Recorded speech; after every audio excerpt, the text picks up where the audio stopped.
Kapost helps B2B marketing departments achieve their strategy. So we're the central location for everything from planning to execution, distribution of content, and then the feedback coming in. How is that content working?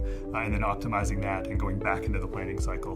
Before Treasure Data, we had an in-house, homegrown, home-baked system that we used to aggregate all of this data, calculate a bunch of aggregates, and then spit it out to these other systems. So all of these things were sort of floating around. We have spaghetti going between systems. It was just a lot of work. It was too much work. It would break all the time, probably once a week, maybe once a day, just depending on what it was connecting to or what new system we had to connect it to that was also breaking. Since we had Treasure Data and we were able to pipe all of that data into one system, it makes it a lot easier. Treasure Data for us is really the glue that sticks all of our various systems together.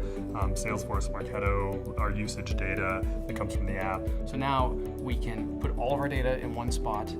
With Treasure Data, we can calculate those aggregates or any kind of calculations that we need to do on the fly within the system, and then we can pump that out to whatever kind of visualization backend that we want to view that data with. What that allows me to do as the ops leader is to make all the transformations we need on the data myself and not have to go and borrow developer time to get these things done. The benefit to having Treasure Data instead of our homegrown app is that, one, we don't have to maintain it, it's going to work all the time, and we don't have to maintain it. Data is important to the operations side of a company because we're trying to achieve the same things we're helping our customers achieve. We're trying to be data-driven revenue marketers, sales team, and then success team on the other side of things once people are customers. We're really trying to put that data where it needs to be, in the front lines, in front of people all the time so they can make decisions day in and day out on what's actually happening in the world, not on their gut or the last conversation they had or that sort of thing.